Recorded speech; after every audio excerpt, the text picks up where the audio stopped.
o nosso tema de hoje. E antes de mais nada, eu quero agradecer todos que estão aqui conosco, né? Todos e dizer que assim estamos transmitindo não só pelo Zoom, mas também pelo YouTube. Então todos os inscritos receberam os links, tá? E aí a gente vai começar, e para eu começar eu quero agradecer especialmente esses convidados que vão contribuir aí com a gente, né, com as suas experiências, com as suas práticas e com as suas histórias, né? Quando a gente estava se preparando, eu já fiquei vibrando e super feliz com as conversas que nós tivemos, e eu tenho certeza que a gente vai ter um bate-papo aqui bem interessante. Quero agradecer a Brisa Queiroz, que é a nossa convidada e atualmente trabalha na 3M. Vou pedir para daqui a pouco você se apresentar, Brisa, também.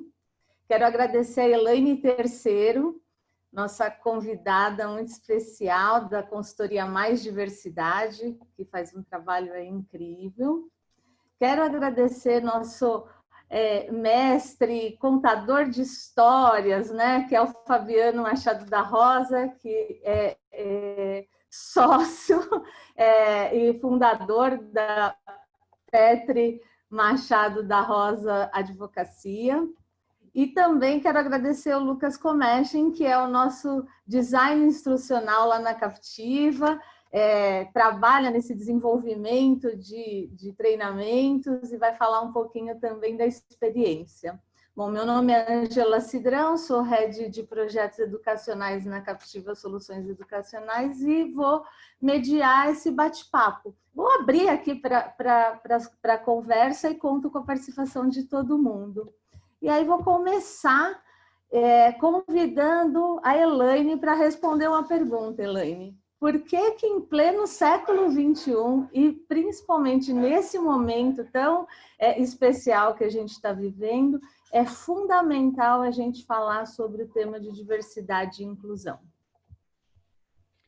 Bom, primeiramente quero agradecer pelo convite à Captiva, agradeço também todos vocês que estão aqui participando conosco.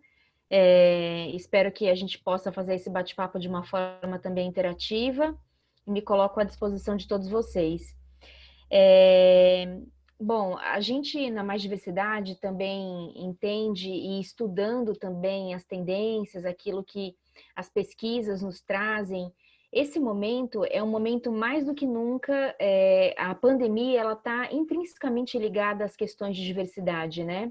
Esse momento nos traz muito sobre a importância da diversidade e da inclusão, inclusive para a retomada desses negócios, né? Eu acho que fica muito claro de que para as organizações, acredito que ficou muito claro e tem sido uma grande lição de que nós adentramos dentro daquilo que se esperava em relação ao futuro do trabalho. Se aquilo que era esperado enquanto futuro do trabalho para daqui ainda um certo cenário de tempo, as empresas que ainda não estavam preparadas para esse cenário de futuro do trabalho ou ainda não tinham se desenvolvido em termos de diversidade e inclusão, talvez elas tenham tido um pouco mais de dificuldade do que outras que já vinham trabalhando as questões de qualidade de vida dos seus funcionários, de uma experiência humana de forma mais abrangente, de flexibilização da sua jornada de trabalho, do home office como uma política, de olhar para a pessoa de uma forma mais humanizada, das relações pessoais e profissionais numa mesma seara, né? E não essa divisão do que é uma coisa e outra, porque o ser é uma pessoa só. Então, essas empresas que já trabalhavam essa linguagem mais humanizada, né, e de 360, vamos dizer assim, elas já estavam muito mais preparadas, inclusive para as questões da pandemia, e certamente elas tiveram uma relação de uma liderança inclusiva para lidar com tudo aquilo que a pandemia acabou gerando nas pessoas como um todo, né? A ansiedade, as incertezas em relação ao trabalho, as condições de trabalho, a saúde, as questões da saúde não só física, mas as questões da saúde mental. Essas empresas que já trabalhavam as questões de diversidade, no geral, já possuem um alicerce maior de apoio físico e mental, de acolhimento à população interna, né, os seus colaboradores. Então, elas já possuem uma linguagem também mais afetiva, mais acolhedora, como um todo para os seus colaboradores. Então, a gente entende que a diversidade, de certa forma, ela já estava intrinsecamente ligada. E quem ainda não estava preparado, percebeu que esse é um grande gancho para o desenvolvimento das questões de diversidade e inclusão e que a retomada é uma experiência humana. A retomada ela tem praticamente 4 grandes causas assim agora para essa retomada dentro desse eixo de experiência humana. Ela é física, ela é digital, ela é emocional, né? E ela é de infra também, né? E as empresas precisarão passar por esses eixos dentro dessa experiência humana e passarão certamente pelas questões de que só terão uma resposta mais rápidas aquelas equipes que são heterogêneas, né, que conseguirão se adaptar e trazer uma resposta de maior velocidade a partir dessas perspectivas diversas, né, desse maior poder de adaptação e de inovação. E isso, mais uma vez, se dará através da diversidade. Então, a retomada, ela vai passar também pela diversidade.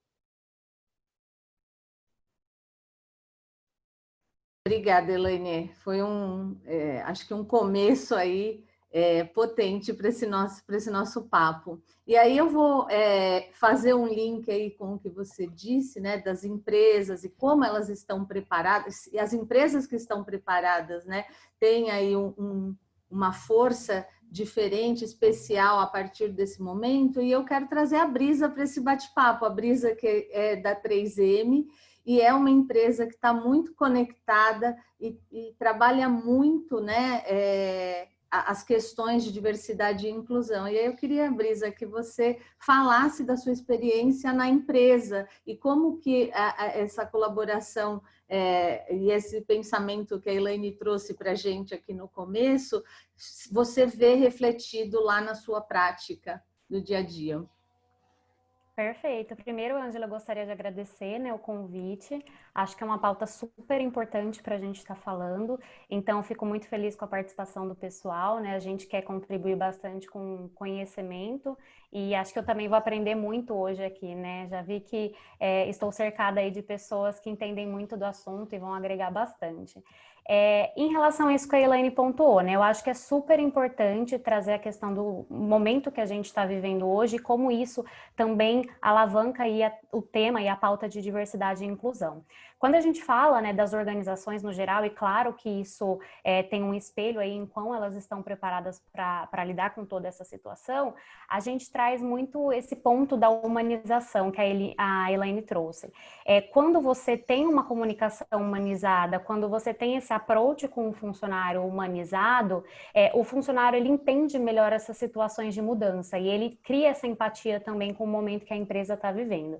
Então, isso reflete muito na companhia quando a gente fala de criar esses espaços diversos e inclusivos. Então, eu gosto sempre de trazer aquela frase, né, que é meio que de praxe, mas eu acho que ilustra muito bem. Então, a diversidade, né, a gente convidar para a festa e a inclusão, a diversidade é a gente convidar as pessoas para a festa e a inclusão é a gente chamar essas pessoas para dançarem. Então, a companhia ela tem que estar muito preparada e garantir que essa diversidade que a gente encontra na nossa sociedade hoje, né, que está presente na nossa sociedade, ela é refletida dentro da companhia, não tem como a gente desvincular isso, né?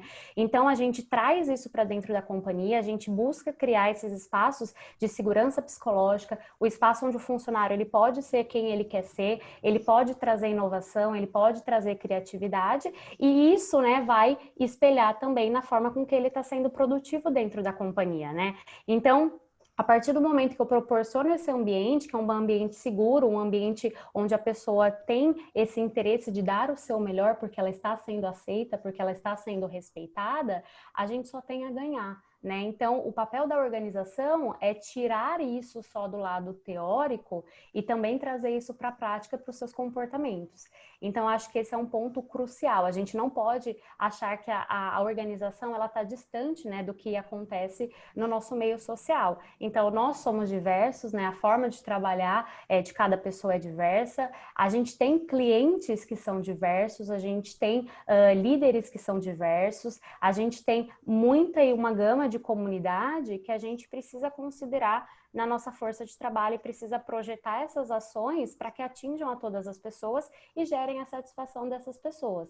Então, eu acho que quando a gente fala, né, dessas experiências e companhias que estão fazendo isso, veio muito um movimento, né, e aí é muito particularmente a minha opinião, do início um pouco voltado mais à questão de tendência, mas depois as organizações, elas realmente compraram, né, que isso é um valor, isso tem que estar dentro da cultura, isso tem que estar dentro do comportamento, né, isso tem que estar no walk the talk do líder. Então, quando a organização, ela capta essa essência, ela tem o suporte, né, da sua comunidade, ela tem o suporte da sua liderança, ela só tem a ganhar, e ela consegue colocar isso de uma maneira muito eficiente, muito estratégica, e que vai trazer esses resultados que a gente fala, que é o resultado no negócio, é o resultado na atração, né, de talentos.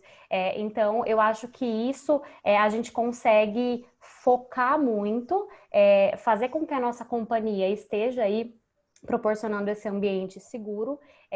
Acho que a gente pode trazer muito para o pessoal, né? Ninguém gosta de trabalhar em uma companhia que não te aceita, que não reconhece você da forma com que você é. Então, esse aspecto é muito importante. A organização ela tem que estar muito atenta a isso. Ou então, ela vai acabar perdendo esses talentos para o mercado e para companhias onde a pessoa se identifica muito mais. Aí você acaba perdendo aí um grande potencial. Obrigada, Brisa. Começamos bem aí com a conversa, né? Vou convidar agora para a roda o Fabiano. Fabiano, boa noite. E eu quero te fazer uma pergunta sobre qual a sua visão, como é que as empresas podem trazer a diversidade e a inclusão além do que a lei traz, né? Das cotas, como a gente traz a gente sabe, né, que hoje a gente tem a questão de cotas. Como é que a gente pode incluir isso? Como é que você pode contribuir com a gente a respeito dessa situação que a gente vem passando, né? Em primeiro lugar, Ângela, muito obrigado pelo convite. É um prazer imenso estar aqui com vocês. Prazer imenso estar com a Elaine, que foi minha professora no curso de pós-graduação que eu fiz. Prazer imenso, Brisa e Lucas, e a todos que nos acompanham. Esse debate de hoje é um debate super importante porque ele está inserido num contexto muito, muito maior, né? Que é esse contexto que vem desde da eclosão das manifestações nos Estados Unidos, dessa questão racial, e que nos atenta e que nos provoca a uma dimensão dessa crise que nós vivemos do coronavírus, que é o fato de que essa crise, pela primeira vez na história, ela faz com que a gente tenha que enfrentar alguns gaps de uma forma muito honesta e muitas vezes muito dura, porque a crise está fazendo aflorar os abismos da desigualdade, sejam eles quais forem. A gente está aí, eu que sou um negro, evidentemente, estou muito atento a toda a questão racial nos Estados Unidos, a violência policial absurda que na verdade sempre houve no Brasil, mas que explodiu em São Paulo e em outras capitais. E essa desigualdade aflora. E ela aflora para os negros e negras, aflora para os gays, aflora para a questão de gênero, aflora na violência doméstica, ela está aflorando. Nós estamos sendo empurrados como sociedade, como humanidade, para um momento de confronto de que humanidade quereremos ser.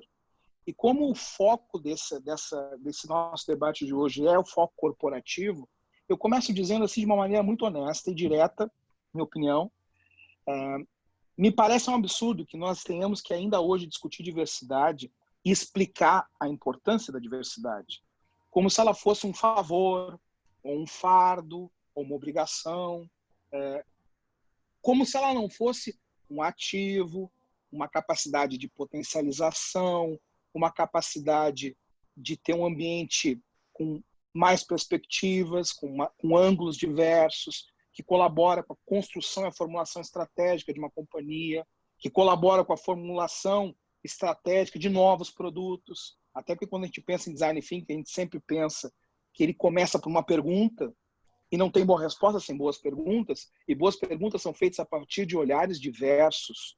Então, quando a gente vai pensar, e aqui eu estou falando no ambiente corporativo, quando a gente vai pensar no desenvolvimento de um novo produto, quando a gente vai pensar num MVP, nós vamos pensar num conjunto imenso de perguntas.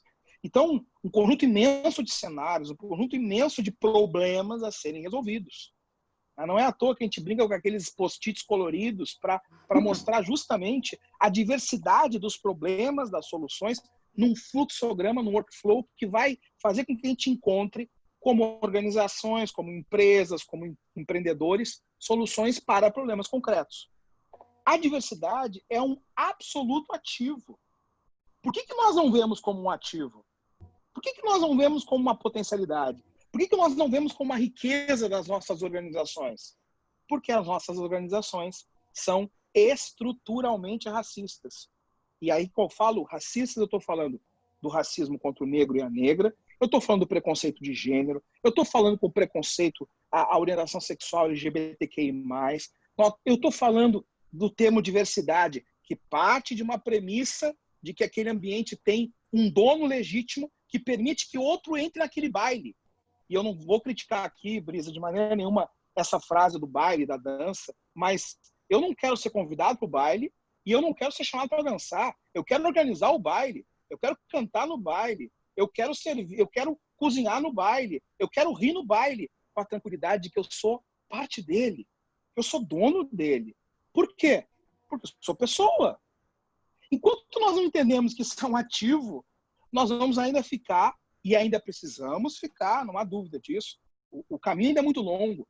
Nós precisamos ficar interpretando essa temática, Ângela, e movimentos como que você faz são fundamentais, interpretando essa temática como uma necessidade social, de responsabilidade das nossas empresas. Eu termino essa primeira intervenção falando, recentemente não, a questão de 18 anos atrás, em 2002, tem uma decisão da Suprema Corte Americana, num caso chamado Grutter versus Bollinger, que ainda em 2002 decidia sobre a validade da continuidade da cota racial e do uso da raça como um elemento na seleção de alunos para universidades americanas, nesse caso a Universidade de Michigan. Tá?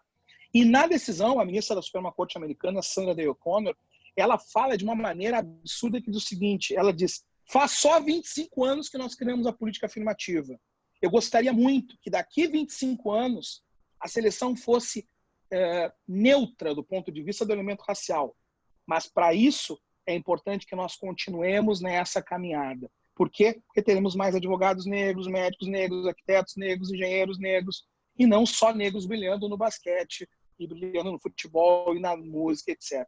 Então, desculpa, você que é CEO que está me vendo, você que é RH que está me vendo, faça a sua empresa diversa. Isso é riqueza. Isso cria um melhor ambiente para o trabalho. Isso gera mais produtividade. Os países nórdicos já descobriram que isso cria relações humanas mais sólidas. Que isso cria ambientes mais produtivos, que no fim viram um ativo. Muito obrigada, sensacional, Fabiana, essa sua reflexão, porque nós estamos cheios, né, de vieses inconscientes que estão o tempo todo, né, e vêm à frente o tempo todo das nossas intervenções, das nossas, da nossa realidade. E aí, na área de aprendizagem, na área de treinamento e de desenvolvimento, eu quero trazer para a roda de conversa o Lucas Comechen, né, que é design instrucional da nossa da Captiva, e quero perguntar para você, Lucas, especialmente, como é que chegam pedidos dos nossos clientes, como é que esses pedidos de treinamentos consideram o tema diversidade e inclusão? Boa noite a todos. Bom, eu sou, de certa forma, um novato na Captiva entre os DIs, eu estou lá há apenas 10 meses.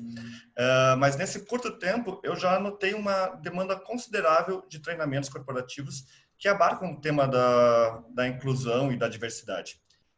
Muitas vezes não são o foco principal dos cursos de treinamento, mas eles sempre aparecem de uma forma tangente.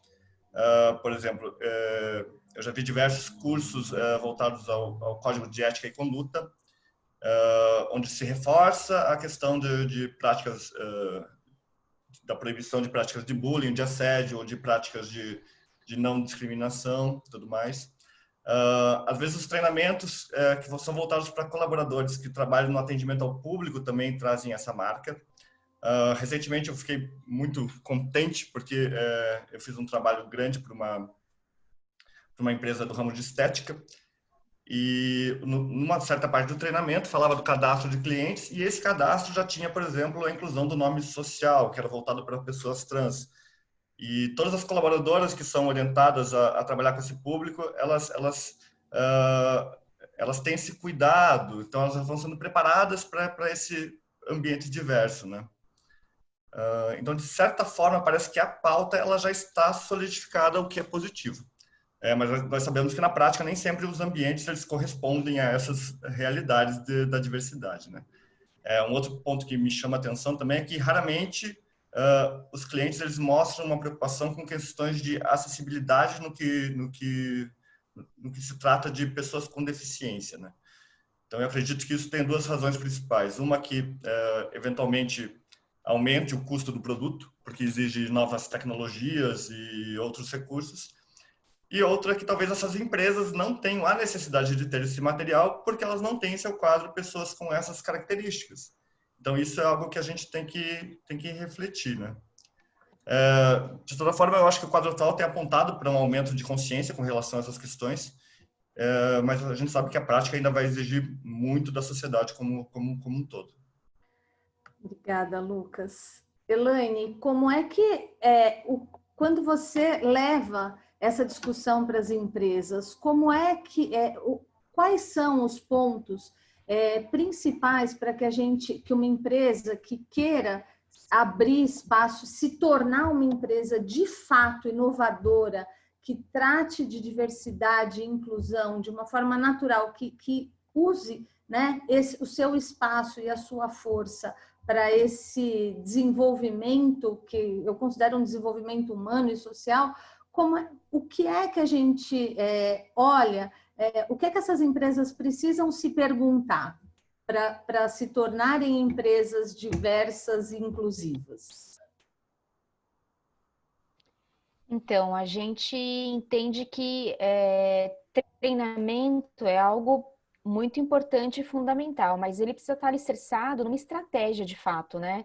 Numa governança, numa estratégia, num plano tático operacional. Então, a gente adota na Mais Diversidade uma metodologia mesmo de trabalho dentro da consultoria das empresas que nos contratam.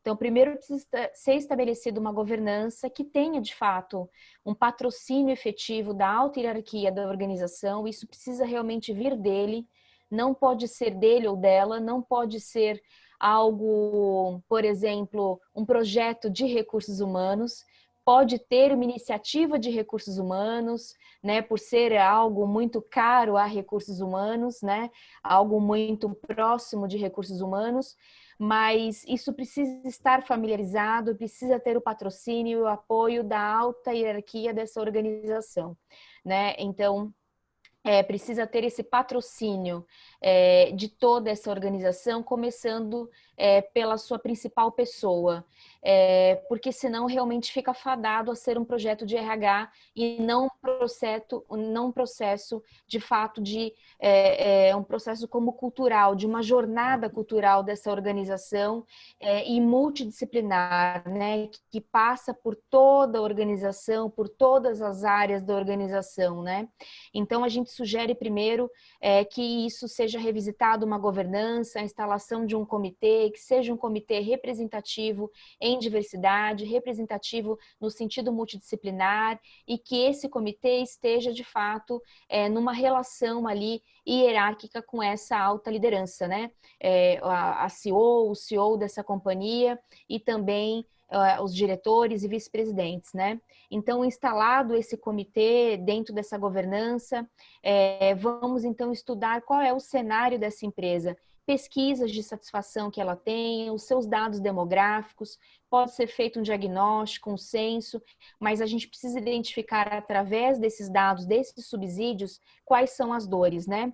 Aonde estão as mulheres, em que cargos elas ocupam, se são cargos operacionais, se elas ocupam cargos de lideranças, e aí de maneira interseccional. Mulheres brancas, mulheres negras, né, em que cargos estão, em que posições estão, né, a mesma coisa para pessoas com deficiência, a mesma coisa para os homens, né, para os homens negros, a mesma coisa para as pessoas LGBTs dessa empresa, a mesma coisa para a questão de idade, a questão etária, então a questão de formação também. A gente precisa verificar, então, todos esses norteadores e de maneira interseccional, né? Porque a pessoa não é só uma coisa, a pessoa é negra, é LGBT, é uma pessoa com deficiência, enfim, nós carregamos uma trajetória, né, pessoal. Então, precisamos identificar essas dores, aonde estão essas pessoas. Geralmente estão nos cargos de base, nos cargos de entrada, não ascendem aos cargos de liderança, como nós sabemos, são esses os indicadores na maioria das grandes organizações. Precisamos verificar também nas avaliações de desempenho, né? Receberam mérito quando, há quanto tempo, como estão na matriz no Nine Box, por exemplo, se essa empresa usa Nine Box, em que quadrante estão, como está o quadrante de potencial, quem são na matriz de sucessão, quem são essas pessoas? Homens brancos, né? Então, tudo isso já vai nos trazendo um diagnóstico de vieses dessa empresa, né? De como os líderes que têm o poder de atração, de manutenção e de promoção dessas pessoas aplicam o que se chama, entre aspas, de meritocracia, né? Então, tudo isso já nos dá um belo de um diagnóstico para que esse comitê possa trabalhar, então, as estratégias de adoção, então, e aí sim, a partir dessas estratégias, estabelecemos, então, metas, KPIs, indicadores e traçamos os nossos planos de ação. Esses planos de ação, tático operacional,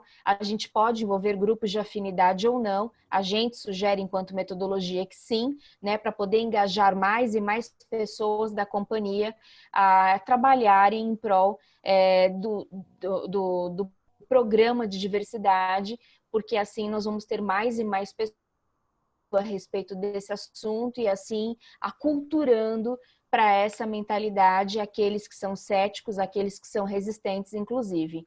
Então, treinamento, os modelos de trilhas de treinamento, eles passam por esse tático operacional, mas eles não são a questão central. Eles passam por esse tático operacional como um dos planos de educação que nós vamos traçarmos para essa organização, por exemplo.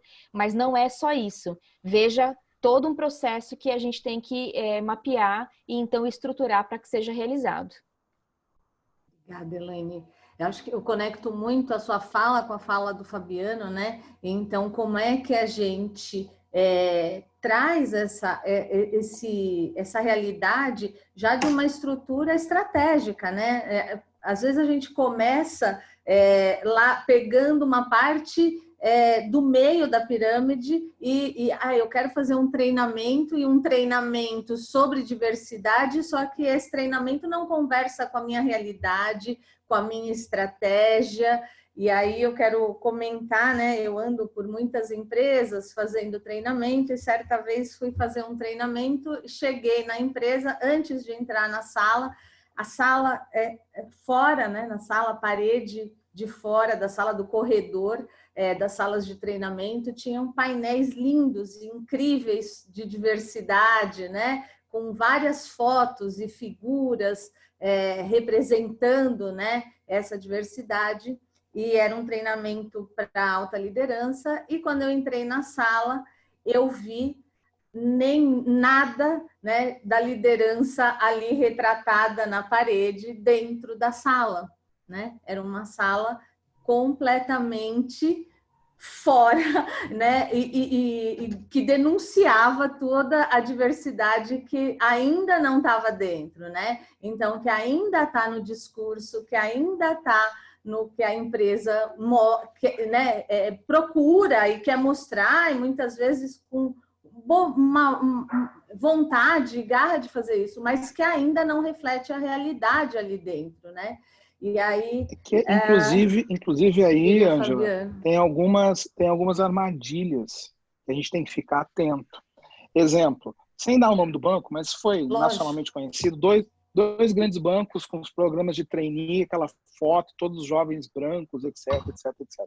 Muito bem. Sem entrar nesse debate especificamente, mas entrando no debate da diversidade, um dos fatores que exclui negros, negras e pobres é a questão do idioma, por exemplo.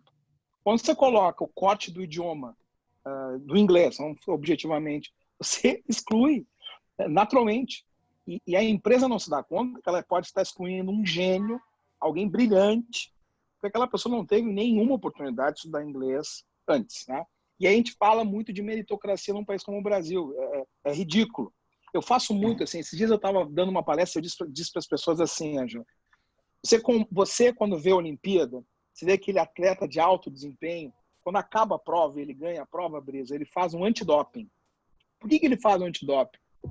Porque não pode ter nada naquele atleta que seja uma vantagem competitiva injusta para com os outros atletas.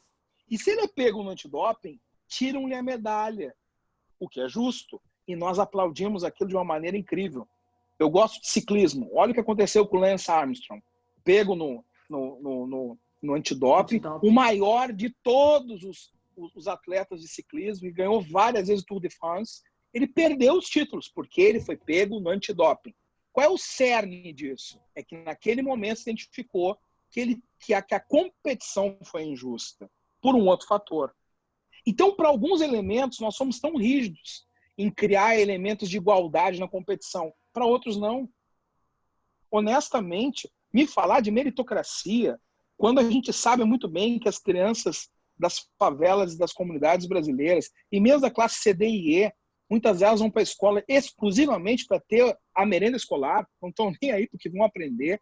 A merenda escolar hoje, em tempos de pandemia, virou um problema de segurança alimentar gravíssimo no Brasil. Gravíssimo. Porque essas crianças simplesmente não têm o que comer em casa. Elas se alimentavam na escola.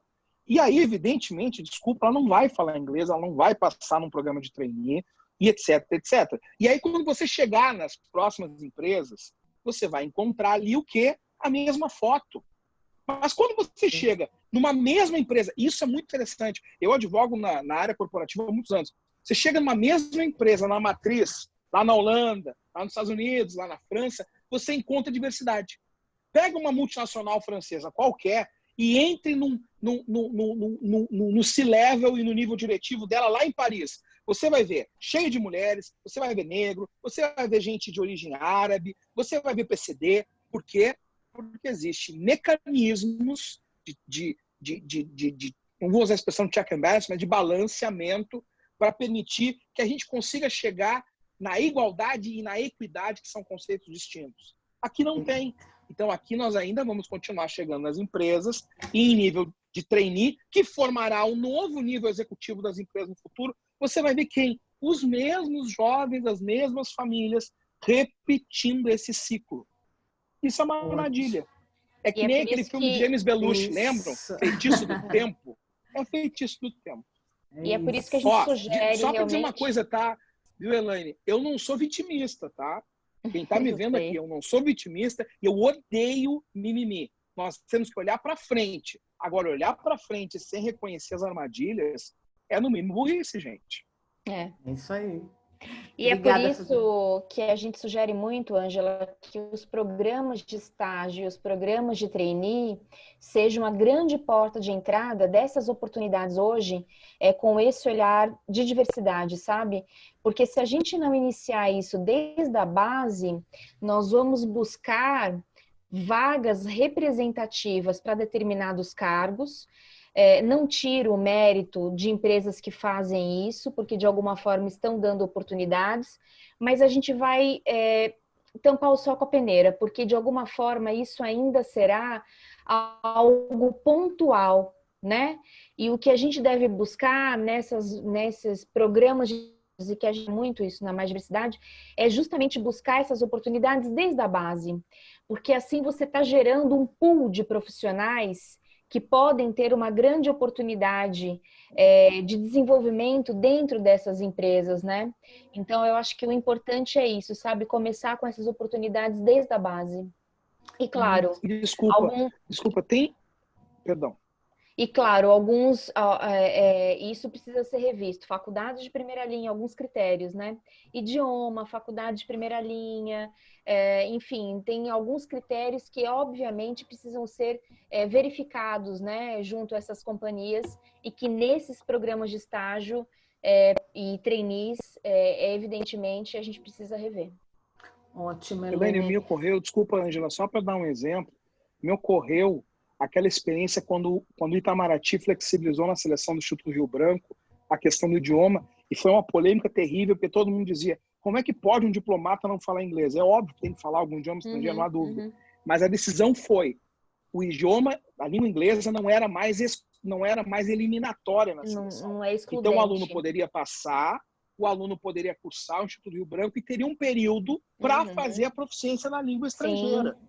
Gente, essa simples medida, ela promoveu uma diversificação do recorte etnográfico do Instituto Rio Branco e logo da diplomacia brasileira e logo da voz brasileira nas arenas multilaterais mundiais que nunca houve na história, por uma simples medida. E aí depois se viu que todos que fizeram proficiência não só fizeram proficiência no inglês, como fizeram em outros idiomas, e hoje são fluentes, etc, etc. Uma medida simples, mudou toda a cor e a cara da diplomacia brasileira. Excelente. E aí vou trazer a Brisa aí para a conversa, né? A Elaine já falou para a gente, né? Que vai muito além do RH, né? Das práticas do RH. E a gente sabe que ainda a gente começa, né? E em muitas empresas ainda a gente vem começando pelo RH. Aí eu queria entender, Brisa, como é que é na prática? Que processos que as empresas, né, e pela sua experiência, o que você está vendo? Quais são os processos que estão abrindo esse espaço dentro da sua organização, por exemplo? Eu particularmente acho que é um pouco ingrato, né, a gente responsabilizar o RH por algo que é um tema que tem que estar na companhia como um todo, né? Então, essa é a minha opinião particular. Eu acho que delegar isso ao RH já é um erro aí nesse planejamento estratégico que a Elaine trouxe, né? A importância desse gerenciamento, a importância dessa estratégia estar clara para toda a companhia. E, na verdade, o que hoje acontece é que o RH toma nessa responsabilidade com o objetivo muito de criar processos, né, e dar o tom de como a organização ela pode seguir em relação à diversidade e inclusão. Geralmente, o que a gente vê nas empresas é que o RH, ele é quem está plantando ali aquela sementinha. Mas, se o RH está plantando a sementinha e realmente os altos líderes, né, essa alta liderança, e a liderança no geral não compra, ela não vai semear. A gente não vai conseguir fazer com que a questão de diversidade e inclusão vá para frente. Porque aí a gente vai barrar nos processos de entrada, a gente vai barrar nos processos de promoção, nos processos de sucessão. Então, isso é muito grave. O que acontece, né? O que acaba acontecendo? O RH dá esse tom, ele, né, fala quais são os processos, né? Ele dá essas ferramentas para que as pessoas possam utilizar, os líderes possam ter contato, mas também ele responsabiliza a liderança, que é super importante, né, nesse papel de ter esse novo olhar. Então, né, na prática, vamos dizer assim, a gente traz o tema, e aí quando a gente fala, né, de ter essa estratégia, de ter esse comitê, a gente traz um comitê global, a gente traz um comitê América Latina, também vamos dizer assim, composto por diversas pessoas e não necessariamente encabeçado por um diretor ou por um líder de RH. E essas pessoas, né, elas vão estar responsáveis por trazer esse tema, por trazer essa pauta e por fazer essa disseminação. E aí, no caso da 3M, trazendo para a nossa estrutura, né, dando um pouco de exemplo, a gente tem esses comitês representados pela alta liderança e a gente tem também algo que vai descendo também até chegar ali na participação do funcionário como um voluntário e também com o suporte de grupos de afinidade, né? Então, a gente precisa dar voz a quem vive, né? A quem faz parte, por exemplo, da comunidade LGBT, da comunidade negra, das mulheres. Então, a gente precisa dar voz e a gente precisa parar um pouco de falar e a gente precisa escutar. E a gente precisa, né, como foi dito, dar o poder para essas pessoas, né, terem as ações. Então, quando a gente fala em relação aos processos, eu acredito que o RH ele pode puxar, ele pode cutucar, pode dar essas ferramentas necessárias, mas responsabilizando a todos no geral, né? Eu acho que isso é super importante colocar. E aí, uma vez que você tem toda essa estrutura engajada, claro, com planejamento estratégico, isso, né, na veia da sua cultura da companhia, então ser uma empresa realmente diversa, no caso da 3M, trazendo de novo, né, para a companhia, a gente tem isso também nos nossos pilares de cultura, então a gente tem o pilar de cultura empoderados pela inclusão, e lembrando que é importante que isso saia da parede, isso saia do teórico, então a gente conseguiu e linkou isso à avaliação também de desempenho, né? Então, como eu estou tendo comportamentos relacionados a empoderar pela inclusão, né? Então, isso são formas também de você começar a tentar dar esse presta atenção nas pessoas no sentido de que, ó, estamos observando e não vamos aceitar comportamentos preconceituosos, não vamos aceitar qualquer tipo de julgamento em relação a aspectos e a questão de diversidade. Então, a companhia, ela começa, né, mostrar realmente, né, o que ela acredita, o valor que ela tem, né? Então, sair esse valor aí da parede, do papel e realmente ser reproduzido através de comportamentos. Claro que é um desafio, né? Não é fácil.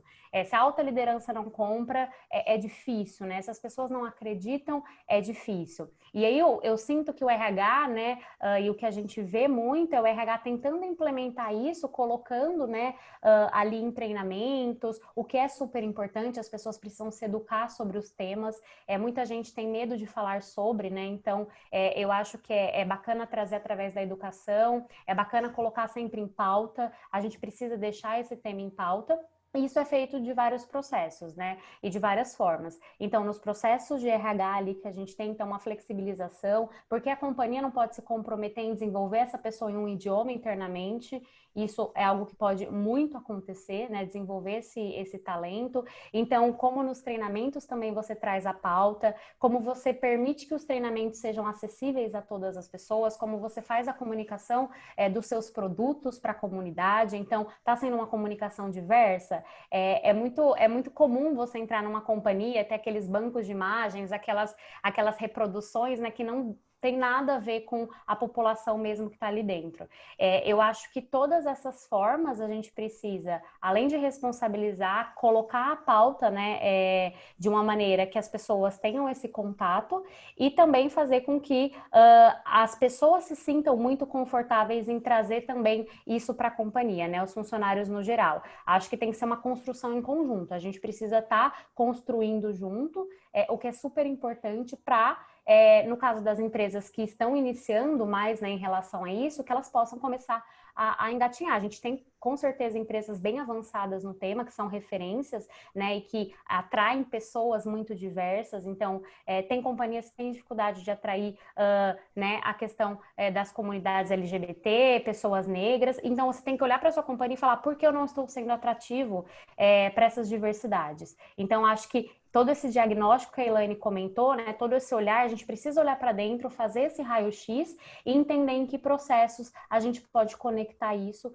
e as pessoas que são as pessoas corretas aí para comprar esse tema para que a gente consiga expandir. É um processo, a gente realmente acredita, eu acho que todo mundo que está aqui acredita e caso alguém não acredite, eu acho que né, está no espaço aí talvez errado. Então, essa é minha visão, né? Eu acho que é super importante a gente, não só como RH, trazer, né, só os aspectos que a gente trabalha, mas eu acho que cada área pode trabalhar e deve trabalhar da maneira mais adequada em relação a esse tema. Obrigada, Brisa. Eu tô louca para fazer várias perguntas para todo mundo, mas a Brisa me deu um link aqui que a gente estava conversando, Lucas, em certa experiência, né, Lucas? A Brisa falou dos bancos de imagem, né? E hoje o DI ele faz esse desenvolvimento dos treinamentos à distância, né? Cria as imagens, né? Dentro dos treinamentos, e aí o Lucas tem uma experiência para contar sobre essa situação dos bancos de imagem, né? Vai lá, Lucas. Isso é verdade. A gente não pode esquecer que um curso à distância, ele é uma mídia.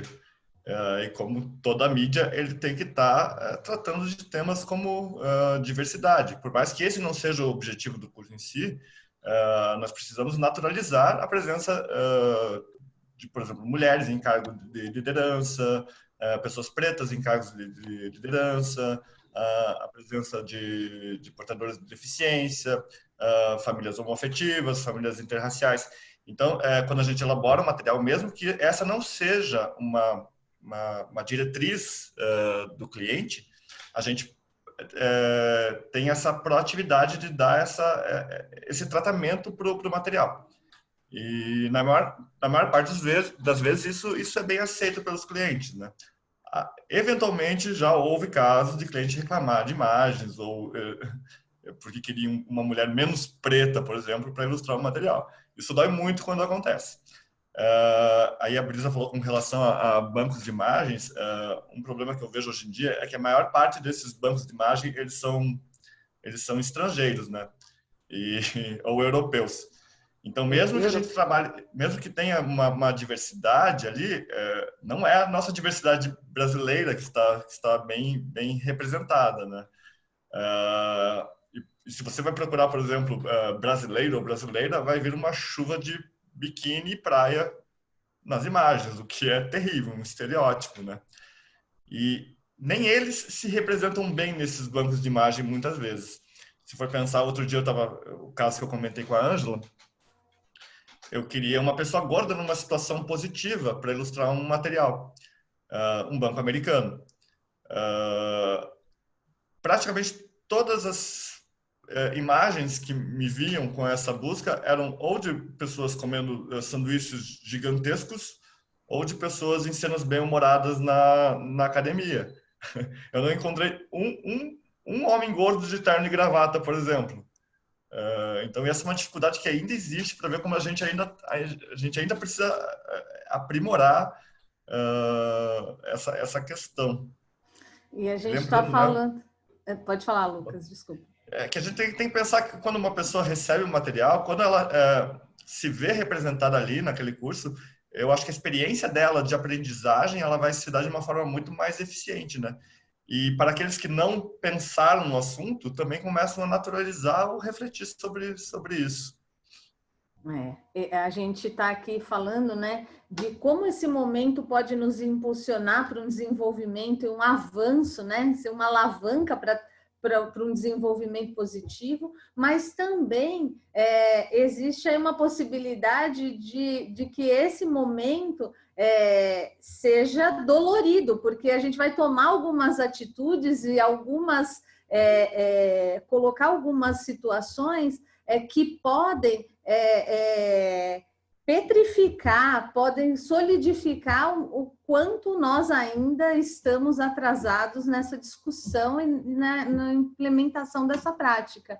E aí, eu estou vendo aqui que tem outras pessoas de treinamento também, a Gabriela já fez aqui a contribuição pelo chat, né, do Zoom, mas eu quero ouvir da Elaine. Elaine, quais são as principais dificuldades de uma empresa, né, para colocar no ar os processos, ações congruentes, porque a gente fala das ações que viram moda, mas como é que de fato, né? E se você tiver algum caso para compartilhar com a gente, qual é assim a força que essa empresa tem e encontra nos processos, né? Para a gente colocar aí nos processos reais de implementação, de abertura desse espaço corporativo.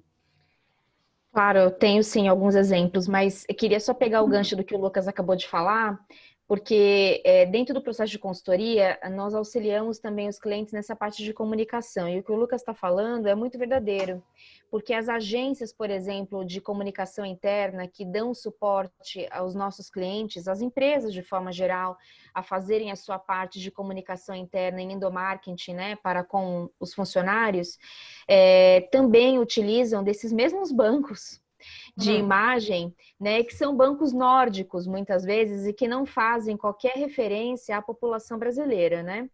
Então, o que eu tenho sugerido muito é para que as empresas, quando podem, claro, que utilizem e tracem estratégias de fazer o seu próprio banco de imagens.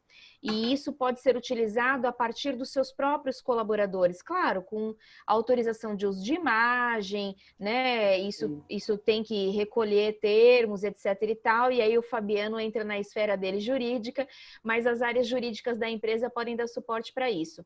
Eu mesma fui uma pessoa que era responsável por comunicação interna, superintendente de comunicação interna na empresa anterior que eu estava, e eu abdiquei do uso externo de banco de imagens e passei a fazer um banco interno de imagens com a minha população, que eram de 80 mil colaboradores em 34 sites espalhados pelo Brasil, porque não havia qualquer relação com a população da gente, né, que era de um contact center. Então, não fazia qualquer match aquelas imagens com a nossa população interna. Então, passei a utilizar o nosso banco interno. E passei também a utilizar muito o protagonismo daqueles que queriam falar, né? Então, através de vídeos, a gente tinha a rádio, então os colaboradores participavam muito da rádio e participavam muito também da TV, então, através de vídeos. Isso gerava uma identificação enorme de colaborador para colaborador, né? Então, é muito mais quente do que usar o banco de imagem que ressoa de uma forma muito mais fria e distanciada, como o Lucas mesmo falou, né? E Lucas, você deu uma outra oportunidade de negócio, né? Fazer um banco de imagens brasileiro, né? Para uma área de design, olha só, hein? Outra oportunidade para a Captiva aí. Ótimo! Mas pensando... Anotado. Tá anotado, Captiva ia vender um monte de banco de imagem para outros designers aí de game, um monte de coisa. Nosso CEO está ouvindo, aposto que ele está anotando tudo. Mas pensando nessas questões de como implementar, é claro que modificação de políticas e processos, por vezes, mexe também com a parte financeira e de orçamento da empresa. Quando a gente vai pensar, por exemplo, numa licença parental, ou numa licença estendida, né, quando a empresa assina como empresa cidadã ou como a empresa assina também como uma licença estendida para homens, isso vai mexer, claro, na parte financeira da empresa, porque mais tempo daquela pessoa ausente, vamos dizer assim, da função dela, né, e você possivelmente talvez tenha que colocar alguém temporário para cumprir aquela função, ou você vai ficar com uma mão de obra em defasagem naquela atividade por determinado tempo. E você vai ter valores adicionais ali por um determinado período de tempo que você vai pagar e não vai ter aquele serviço sendo executado. Então, é claro que isso mexe com uma parte de que você precisa fazer um business plan, você precisa fazer um business case e você vai mexer com o orçamento dessa empresa de um ano para o outro versus a quantidade de pessoas né, de licença maternidade ou de licença paternidade.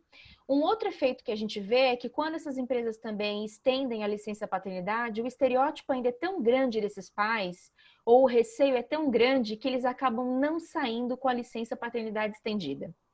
Só as mulheres aderem, os homens não. Então, assim, veja ainda como tem esse ponto ainda de que ainda há um hiato de que as brincadeiras no ambiente interno faz com que ele não se sinta seguro psicologicamente para tirar essa licença. Então, assim, há um benefício. Pois não, Fabiano. Não, eu queria só dizer assim, isso é incrível. A tua fala no seguinte ponto, bateu em mim como empresário. Tenho 40 advogados que trabalham no meu escritório, sou eu e outro sócio. O ano passado eu sei monetariamente quanto custou as licenças de maternidade. Eu sei. Não foi pouco. E trava. Só que nessa hora você toma uma decisão que passa, inclusive, por um elemento um pouquinho mais ético, mas mais na lógica do essencial, para dizer o seguinte: tem propósito. Nós estamos entrando numa nova era da fruição do capitalismo, e aqui eu estou falando de negócio, em que as coisas têm propósito. Ou seja, o retorno que essas mães me deram como dono de um escritório, em termos de engajamento, em termos de produtividade, em termos de fortalecimento de uma cultura interna, em termos de criar um ambiente que hoje eu percebo, por exemplo, no Dia das Mães esse ano, o elogio que elas nos deram não foi um elogio marqueteiro, foi autêntico. Hoje eu tenho mães que nos procuram, porque sabem que é um escritório mother-friendly. Então, isso faz todo sentido, se não pelo elemento ético, sim, empresários que me ouvem, pelo elemento empresarial, pelo elemento do negócio. Eu já ganhei clientes que fecharam com o meu escritório por entender que aqui nós temos uma visão. Eu tenho paridade de gênero no escritório, eu estou construindo a paridade racial. Então, a licença é estendida para homens também. E isso porque, por uma questão de valores, mas também por uma questão de posicionamento da minha marca e do meu negócio. Faz todo sentido, Elaine. Você está falando para mim. Agora, tem uma cifra. Tem uma cifra que brilha na minha cabeça.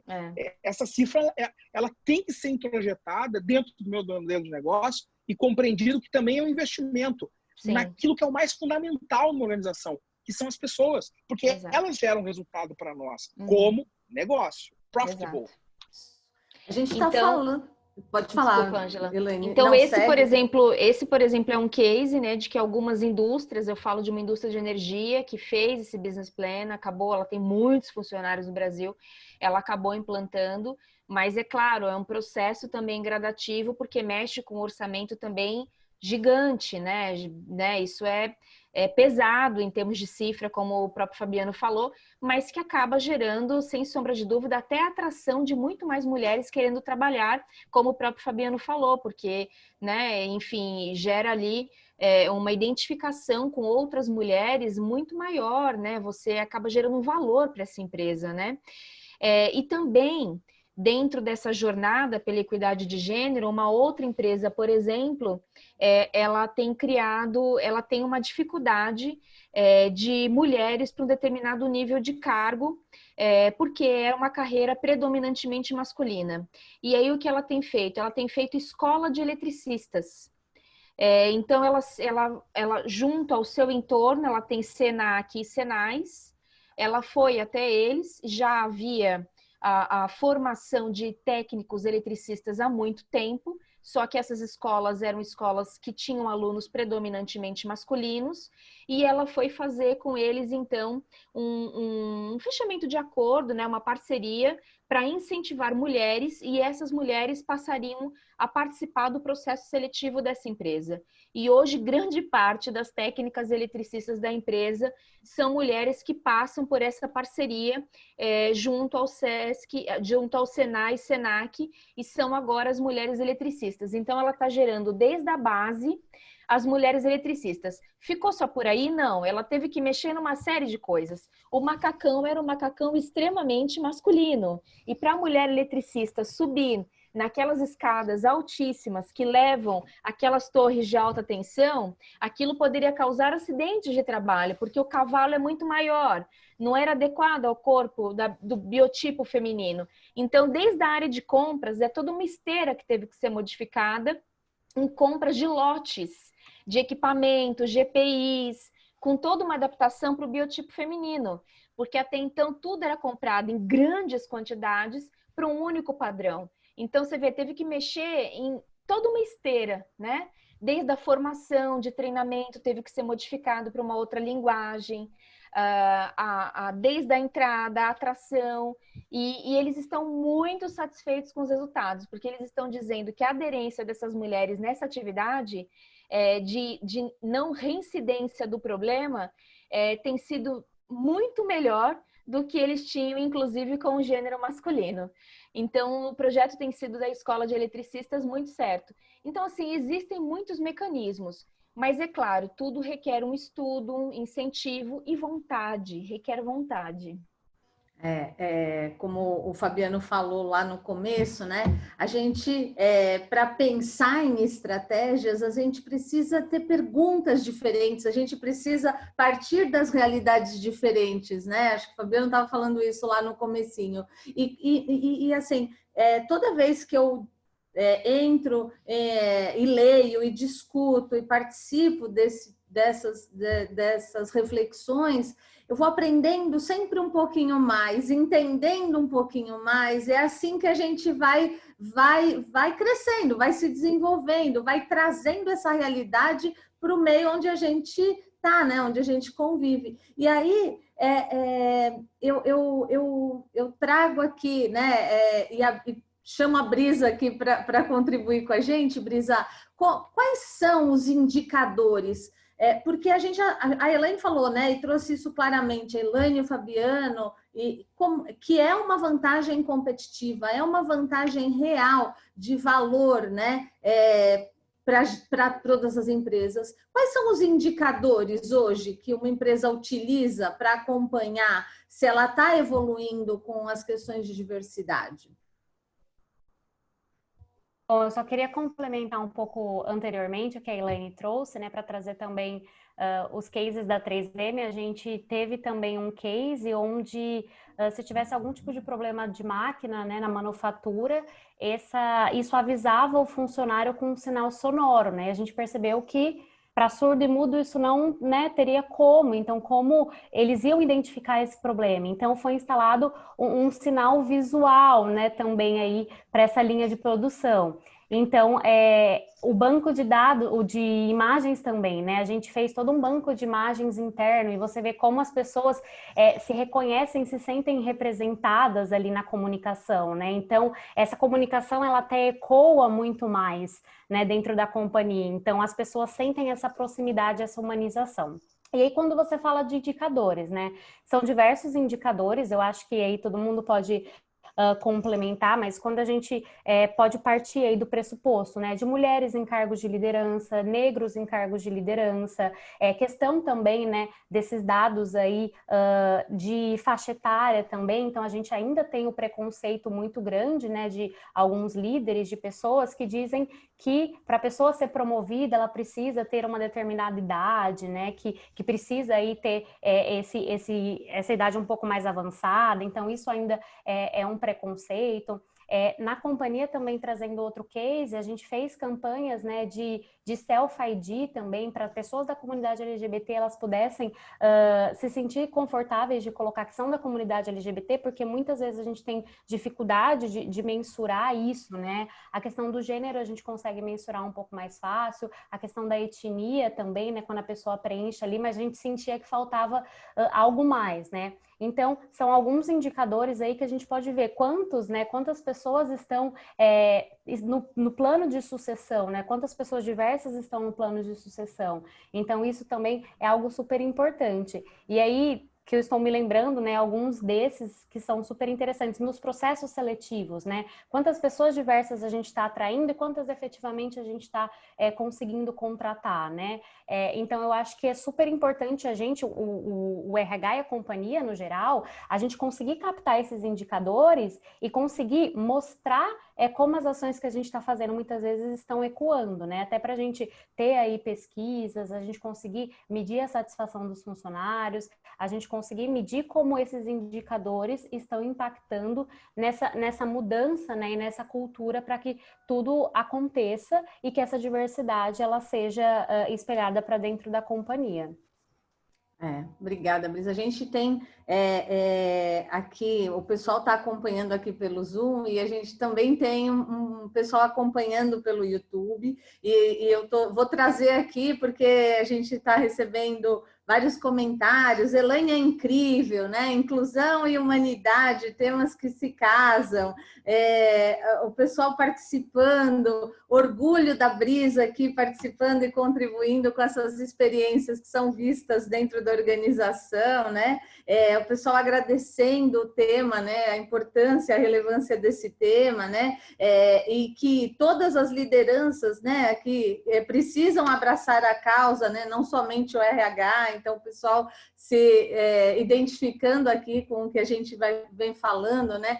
As falas do Fabiano super potentes, agradecimentos aqui, muito bom trazer esses conceitos e essa prática. Então, eu fico bem feliz de poder contribuir com esse espaço, né? Que simples e leve para a gente fazer essa conversa, mas a gente não pode se furtar de trazer esse tema e de o tempo todo aprender junto, né? Então, a ideia aqui é que a gente possa aprender sempre um pouco mais a respeito dessas questões e como é que a gente naturaliza, né? O Fabiano fala muito, né, dessa questão de naturalização e o Lucas trouxe isso também na nossa fala, né? A gente, na Captiva, a gente é uma empresa que respira essa diversidade. Então, a gente traz isso de forma natural e, às vezes, a gente encontra essa dificuldade, né, de fluir, de levar à frente, porque como é que as questões de aprendizagem, de formação e de treinamento estão junto com as questões estratégicas da empresa que a gente já falou. E aí queria ouvir de você, Fabiano, um pouquinho mais sobre esse processo de naturalização. Quais são as práticas que a gente pode trazer e pode trazer como recomendação de naturalização desse processo todo? Primeiramente, a naturalização é uma consequência desse início de processo, que é a diversidade, né? Não dá para a gente... eu tenho uma frase que eu gosto muito, entre o feito e o perfeito, eu prefiro o feito. Nós estamos avançando. É inegável que nós estamos avançando, é inegável que as organizações estão avançando. Algumas delas ainda estão fazendo greenwashing, né? Ainda estão com práticas... Explica para a gente aí, explica para a gente o termo.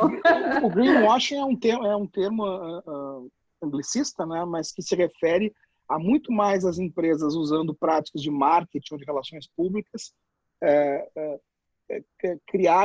tentarem criar uma narrativa que ela, na verdade, ela não condiz com a prática real da empresa. E eu digo, tem greenwashing na questão ambiental, tem na questão de inclusão de PCD, né? Empresa que se diz uma empresa que está aberta à inclusão e que não compreende o que é desenho universal, que não compreende as particularidades próprias de cada deficiência, que constrói um andar inteiro acessibilizado, mas se a pessoa precisar ir em outro andar, ela não vai, porque ela não vai ter condições de mobilidade. Enfim, isso vale para os negros, vale para as mulheres, etc, etc. Tem um ponto aqui que me parece... Em primeiro lugar, eu quero também dizer, a Captiva está de parabéns com essa live e com o seu trabalho, porque provocações como essas do Lucas faz todo o sentido. Eu fiquei com a imagem do banco de imagens na cabeça, né?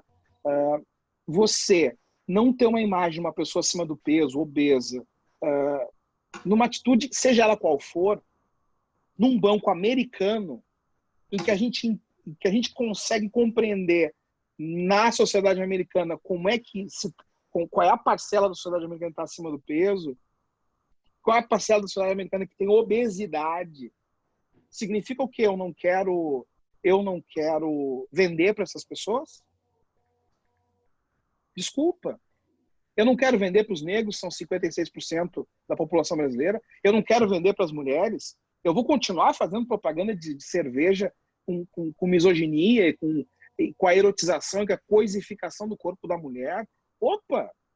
Então, assim, às vezes esses debates de inclusão e de diversidade, eles caem por um viés de uma reflexão filosófica, uma reflexão de ciência política, de antropologia, de direito, que são sensacionais e são essenciais. Mas acho que aqui o nosso viés tem que ser um pouquinho outro. A gente está falando para corporações. Desculpa, eu não quero falar dessa temática para o VP de responsabilidade social. Eu quero falar dessa temática para o VP comercial. eu quero falar em nível estratégico da companhia, e aí quando se fala da questão da política do RH, né, RH está em nível tático, eu preciso discutir na política da companhia, na construção da cultura da companhia, porque essa companhia quer vender para todo mundo. O banco quer ter cliente de todas as cores, raças, gêneros, etc. A 3M quer vender para todo mundo, a empresa de cerveja quer vender para todo mundo. Meu Deus do céu, em que momento não se deu conta disso? Em que momento se coloca cor no dinheiro? Eu tenho um amigo americano que é muito pragmático e diz: dólar é verde, venha de quem venha. Então, tem espaço para o debate do capitalismo de propósito, capitalismo ético, etc. Mas mesmo que nós quiséssemos abrir mão desses debates essenciais e ficássemos na platitude do pragmatismo, nós temos que dizer: desculpa, então, se não é uma questão ética, então, no mínimo, é uma questão de uma decisão estratégica comercial equivocada. Porque você, determinada forma de comunicação, você alija 50% da população de um lado, 40% da população do outro, etc, etc. Então, o processo de naturalização, ele passa pelo incremento da diversidade, ele passa pela matriz sucessória na empresa, ele passa pela política de comunicação externa e de endomarketing, ele passa pela forma com que os assuntos são abordados, ele passa por políticas internas de compliance, por adequação de conduta, ele passa pela métrica de bonificação, pela construção dos indicadores, ele passa por uma política interna das empresas de eliminar os gaps, promovendo uma equidade entre os colaboradores, vendo essa política não como uma política, digamos assim, uma política de retribuição, mas um investimento na potencialidade de que você possa descobrir novos talentos, novas soluções para o seu negócio. E aí, desculpa, né, Ângela, mais e mais e mais, com o tempo vai passando, nós vamos avançar. Eu quero terminar dizendo 3 coisas. Há 200 anos atrás, a minha bisavó era escrava. A minha avó era analfabeta, meu pai tinha estudo até a 5ª série, 1º grau, e foi motorista, de que eu tenho muita saudade, faleceu em 2018. Eu tenho formação em Direito, tenho mestrado na Europa, tenho meu escritório, e é óbvio que o meu filho vai nascer em outra linha de evolução socioeconômico, cultural, educacional, diferente da minha bisavó. A mesma coisa com as mulheres. Uma mulher divorciada 40 anos atrás não conseguia matricular o filho numa escola. Se eu não parar para pensar que nós estamos evoluindo, se eu parar para pensar que uma mulher que se divorciava 50 anos atrás, ela era rotulada como vagabunda na rua, não podia levar o filho para fazer o crisma numa igreja católica ou coisas do gênero. Então, alto lá. Quando Obama escreve a Ousadia da Esperança, ele diz que quando os pais dele, uma união multirracial, uma mulher branca e um homem negro, se deu, era crime em 17 estados dos 50 estados americanos. Isso faz 40, 50 anos atrás. A evolução, ela acontece, infelizmente, com mais morosidade do que nós queremos. Então, eu quero deixar também aqui uma mensagem para todos nós. Se nós estamos aqui quase 9 da noite, irmanados nessa reflexão, é porque o nosso coração se abre, o nosso coração, a nossa esperança se abre para a construção de um mundo melhor. E nesses tempos de pandemia, eu quero dizer para vocês, do fundo do meu coração, nesses tempos de pandemia, nós precisamos de leveza, de otimismo, nós precisamos entender que a humanidade precisa vencer, que a inteligência precisa vencer o obscurantismo, que a opção pela humanidade ela é o único caminho para vencer o coronavírus.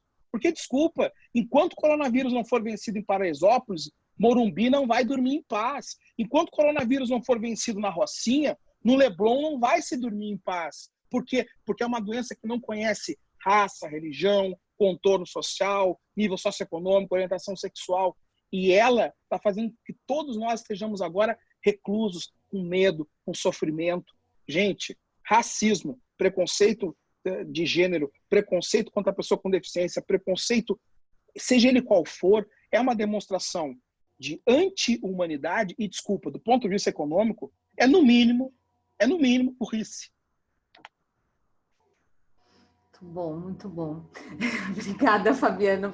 Eu falei no começo que o Fabiano era um excelente contador de histórias, ia trazer coisas quentes aqui para a gente. Muita reflexão. Muita reflexão. A gente continua aqui recebendo, né, os comentários, os agradecimentos. Helena Chaves, muito obrigada aí pelo seu comentário. Eu gosto de fazer essas conversas, né, esses pequenos grupos, justamente para que a gente tenha esse espaço de trazer, né? Aqui no YouTube, a gente tem um comentário do André, que trabalha lá com a gente na Captiva, falando a leveza de ser verdadeiro no meu dia a dia do trabalho é a coisa mais valiosa que eu tenho na Captiva. Então, poder falar, né, a respeito da sua vida, né, com as pessoas que estão ali ao seu lado, acho que essa é um ganho que a gente tem quando a empresa realmente se propõe a ser diversa. Não é, Elaine? Como é que é isso? Como é que é isso na metodologia? Como é que isso é tratado a partir da metodologia da mais diversidade? Sem sombra de dúvida, hoje também foi um dia para uma das empresas que a gente trabalha, comemorando ainda esse mês, que é o mês do orgulho LGBT, e o grupo de afinidade LGBT hoje ficou muito sensibilizado até, porque eles assinaram depois de 1 ano e meio, é uma empresa, como muitas, muito conservadora, que num primeiro momento ela queria trabalhar apenas 2 pilares, equidade de gênero e pessoa com deficiência, e nós conquistamos pouco a pouco um espaço para que os outros pilares, racial e LGBTI+, pudessem entrar para debate e discussão, e esses pilares foram tomando espaço e foram tomando força no planejamento estratégico, porque não havia como não serem trabalhados, e hoje o grupo LGBT conseguiu assinar, por exemplo, a adesão junto ao Fórum de Empresas de Direitos LGBTs, onde cerca de 90 empresas fazem parte aqui no Brasil, né? Então, foi um momento para eles muito marcante, porque numa empresa de mineração siderúrgica muito conservadora, é um ambiente de você poder ser quem você é. Imagina o quanto isso não é importante para que você possa realmente trabalhar todos os dias sem ter que... exatamente.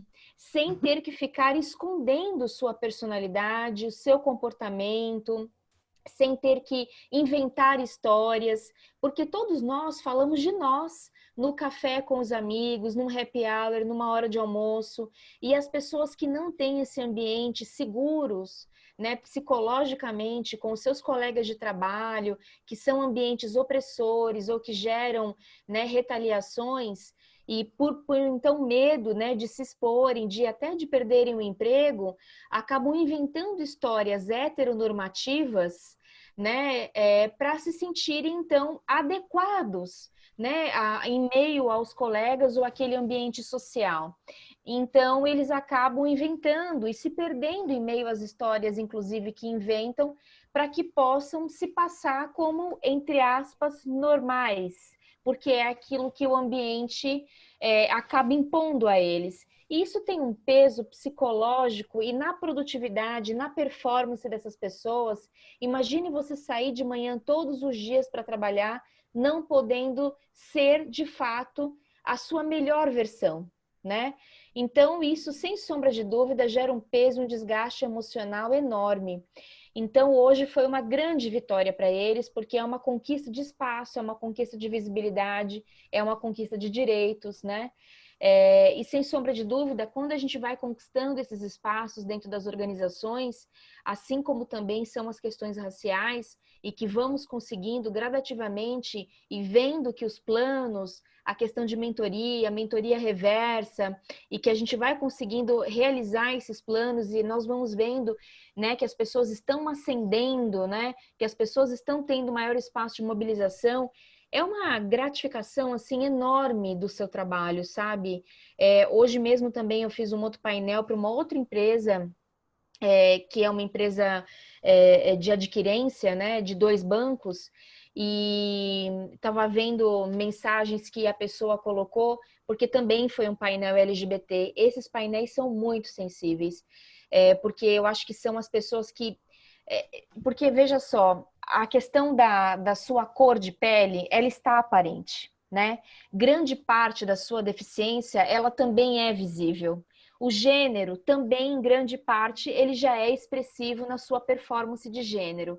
Mas a questão da sua orientação sexual, ela não é visível, né? A menos que você, em grande parte, venha falar sobre ela, né?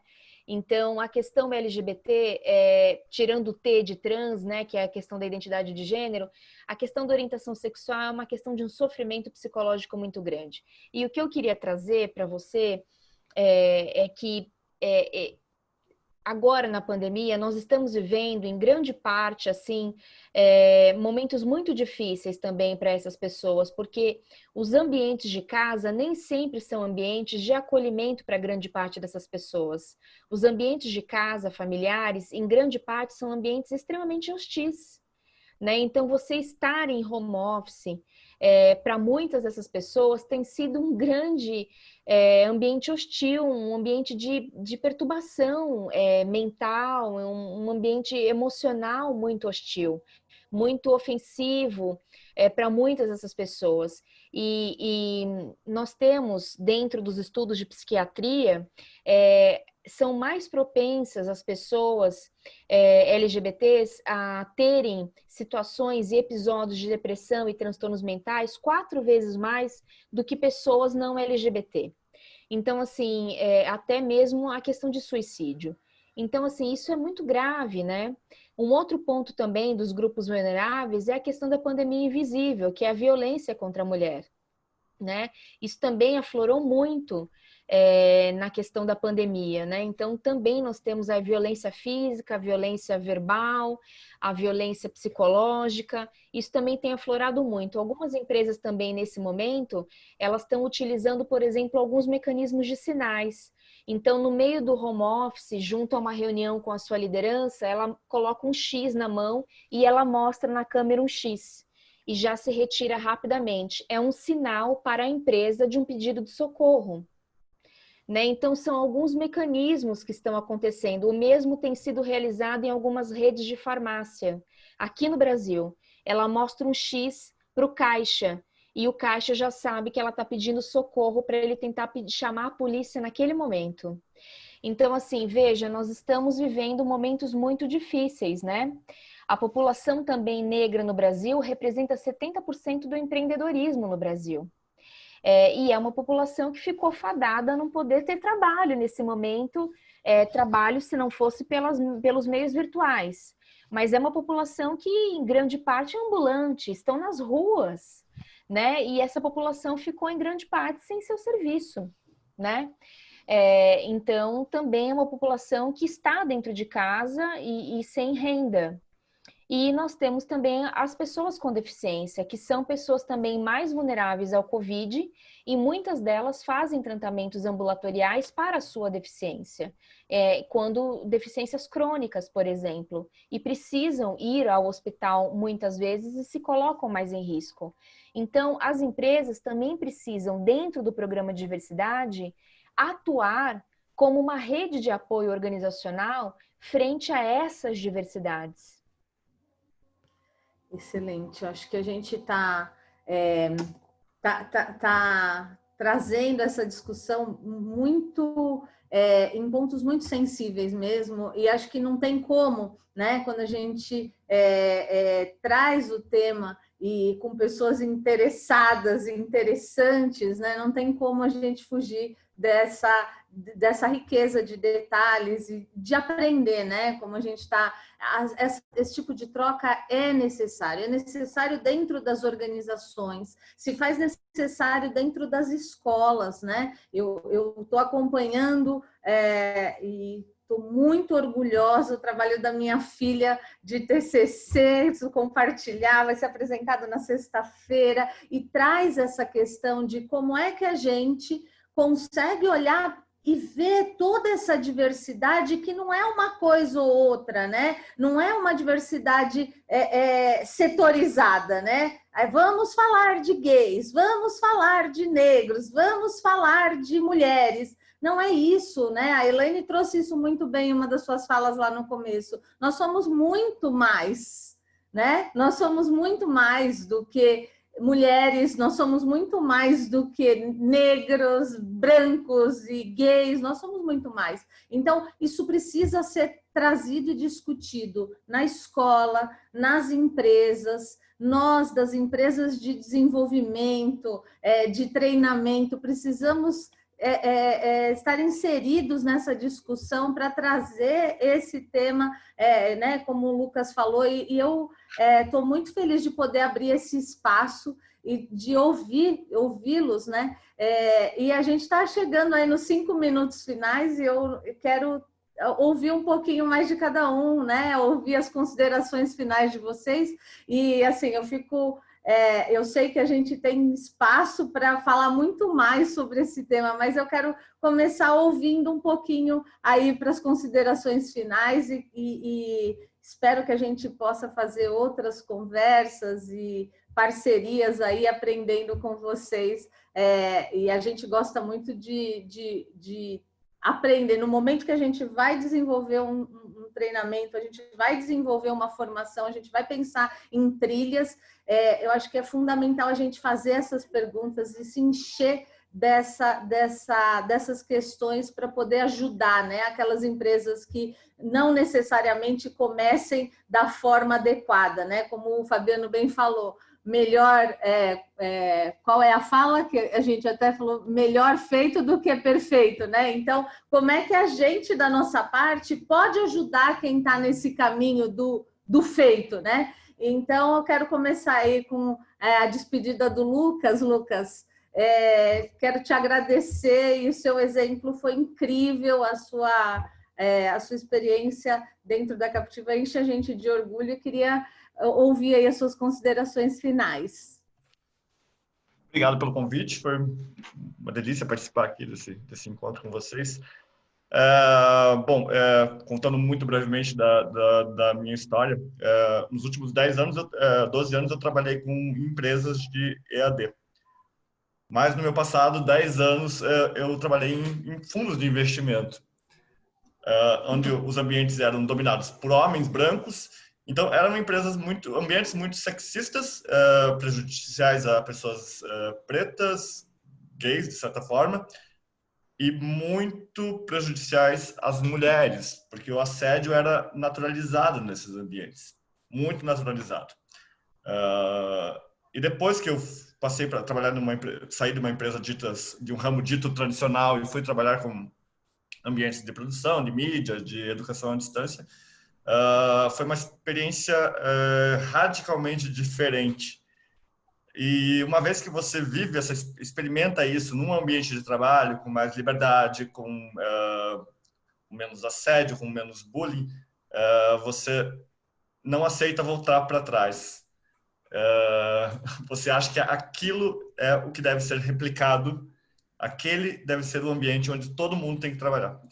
Então, é muito feliz que as pessoas possam experimentar essas empresas, porque elas não vão querer voltar ao que era. Isso é uma certeza. Assim. Obrigada, Lucas. Muito obrigada. Brisa? Eu queria muito agradecer o convite. Eu aprendi muito nessa 1h30 que a gente está junto, né? Então, obrigada, Elaine. Obrigada, Lucas. Obrigada, Fabiana. Obrigada, Ângela. Muito mesmo grata. Eu acho que a diversidade e inclusão, como eu comentei anteriormente, né? É uma pauta, e o Fabiano trouxe muito bem na fala dele, né? Que a gente ainda precisa falar sobre isso, né? E por quê? Na verdade, tem que ser algo que tem que ser muito natural, né? E é super importante, né? Porque para mim, como vinda, né, dessa geração, eu realmente tomo essa decisão no ambiente de trabalho que eu vou atuar. Então, para mim, se isso não é uma pauta, né, que está presente na companhia, nos valores da companhia, na cultura, né, que é algo que eu sinto que as pessoas realmente acreditam, eu acho que isso faz com que a gente né, não possa aproveitar ao máximo esse ambiente. E quando a gente fala de segurança psicológica, a gente tem que lembrar também que a gente quer que as pessoas se sintam confortáveis, a gente quer que as pessoas se sintam bem no ambiente de trabalho, bem em casa, bem em qualquer lugar que elas estejam. Para mim foi muito interessante, né, e bem poderoso, por exemplo, a 3M achou a bandeira LGBT hoje, né, na nossa matriz em São Paulo, e foi a primeira vez que eles fizeram isso, então acho que isso é um símbolo, representa tanto, sabe? Eu acho que faz com que a gente veja, né, por mais que a gente esteja nesse processo caminhando, e tem muitas empresas também que estão caminhando dessa forma, eu acho que esses pequenos símbolos, né? O que acontece quando a gente vê um funcionário falando para a gente, olha, agora eu posso realmente falar que eu tenho uma companheira, um companheiro para o meu gestor. Eu acho que esses são os ganhos e a alegria que a gente tem, né? Faço parte do grupo LGBT também dentro da companhia, do grupo de afinidade. Então, a cada relato, a cada conquista que a gente tem, a gente realmente vibra. E a gente está falando de pessoas, né? A gente está falando do humano. Então, a gente tem que garantir, e nós temos, né, que ser aliados aí, a gente tem que fazer com que as pessoas, né, ao nosso redor se sintam muito bem. E isso a gente só tira o melhor. Então, esse tema é um tema muito bacana, acho que as pessoas não precisam ter medo, acho que a gente tem que sempre ter humildade para aprender, acho que as companhias também precisam se colocar nessa posição de escutar os seus funcionários, de ter humildade para realmente falar, olha, quero me desenvolver, quero buscar ajuda, quero fazer um raio-x, quero me comprometer mesmo com esse tema, porque o Fabiano trouxe aí, trazendo de novo a fala dele, as empresas só têm a ganhar, as pessoas só têm a ganhar, e é burrice a gente deixar isso de lado. Então, assim, para mim é muito legal estar possibilitando esses espaços, estar aprendendo, estar perpetuando isso. Então, agradeço de novo aí muito pelo convite e me coloco à disposição para qualquer pessoa, benchmarking, o que vocês precisarem. E obrigada mesmo pela contribuição de vocês. Muito obrigada, Brisa. E aí já vou puxar o Fabiano, né? Porque a Brisa citou o Fabiano na fala dela, vou puxar o Fabiano para as considerações finais. E super elogiados todos vocês aqui, viu? Continuando com os comentários do YouTube. Incrível, live de aprendizado para a vida. Vai lá, Fabiano. Muito obrigado, Ângela. Muito obrigado, Captiva. Parabéns para vocês como empresa. São um exemplo para outras empresas do Brasil. Obrigado, Elaine, por ter me indicado. Foi uma honra estar contigo, minha professora. Eu termino essa participação aqui com 4 palavras. Primeira, seriedade. Esses temas são complexos, eles não são simples, eles são pluridimensionais. Tem muita filosofia, economia, história, antropologia, direito em cada um desses temas. São lutas pelas quais muitas pessoas derramaram o próprio sangue. Quando você mostra uma mulher com um X na mão pedindo socorro numa farmácia, é o símbolo de que a luta ainda precisa ser trilhada. Tá? Quando a gente ouve que uma empresa americana liberou uma bandeira LGBT, eu não tenho como não lembrar do filme Filadélfia com Tom Hanks e o Antônio Bandeiras, lá na década de 90, que inclusive ele ganhou o Oscar para aquele filme. Então, a primeira palavra é seriedade. Os temas são complexos, nós temos que ter seriedade para encará-los. A segunda palavra é coragem, porque encarar esses temas vai necessitar de coragem da sociedade, dos governos, das empresas e dos indivíduos. Terceira palavra, otimismo. Nós já avançamos muito, só que as conquistas elas não são estanques. Nós vemos retrocessos. Não esqueçamos que o nazismo surge na Alemanha depois da Constituição mais democrática que a Alemanha teve, a Constituição de Weimar. A República de Weimar é derrubada pelo nazismo e aí a Alemanha vai para aquela cena histórica que a gente conhece. Então, a terceira palavra é otimismo, mas com vigilância, porque as conquistas também podem ser perdidas. E a última palavra é felicidade, porque desde o conceito aristotélico, felicidade para Aristóteles é eudaimonia, e eudaimonia é a plena realização interior do ser humano. Nós, mais do que profissionais de corporações, de escritórios, homens, mulheres, nós queremos ser felizes, porque nós queremos encontrar a realização interior. Nós temos que ter seriedade, coragem e otimismo para falar que nós queremos ser felizes. E ser felizes como seres humanos, independente dos atributos que são acessórios. Porque o que não é acessório e é essencial e é íncito a todas as pessoas do mundo, é que nós somos seres humanos. Os corações são iguais. Eu termino lembrando daquela campanha da Benetton, que fez um outdoor na década de 90, com vários corações humanos postos um do lado do outro. E embaixo a palavra black, white, yellow, para dizer o seguinte: a cor eu não sei, os corações são iguais. Muita felicidade a todos, porque nós temos um mundo para construir ou reconstruir depois que esse bichinho for embora. Muito obrigada, Fabiano. Obrigada mesmo. E Elaine, quero encerrar com você. Bom, eu também queria agradecer muito a todos, a Captiva, pela oportunidade. Agradeço mesmo, agradeço a Brisa, a Lucas, ao Fabiano, a Ângela, né? Agradeço, acho que é uma noite de aprendizado para todos nós, a todos os participantes. A gente sempre sai de uma conversa sobre diversidade, sobre pessoas, né? Sobre valorização das pessoas, de uma forma sempre mais, enfim, otimista, como disse o Fabiano. Eu acho que isso é importante. Eu também acho, eu acredito sim que nós tivemos gradativamente avanços. Eles são lentos, né? Eles podem ser constantes, né? Mas eles são lentos. Eu acho que nós estamos vivendo um momento muito delicado, não só pelo Covid, um momento político muito delicado, aqui no Brasil, sobretudo, para as questões de diversidade, né? Eu acho que isso pode nos colocar, às vezes, em situações difíceis, né? Mas eu acho que precisamos manter essa resiliência, precisamos manter esse propósito firme, né, para que a gente não caia em retrocesso, né, no que depender de nós.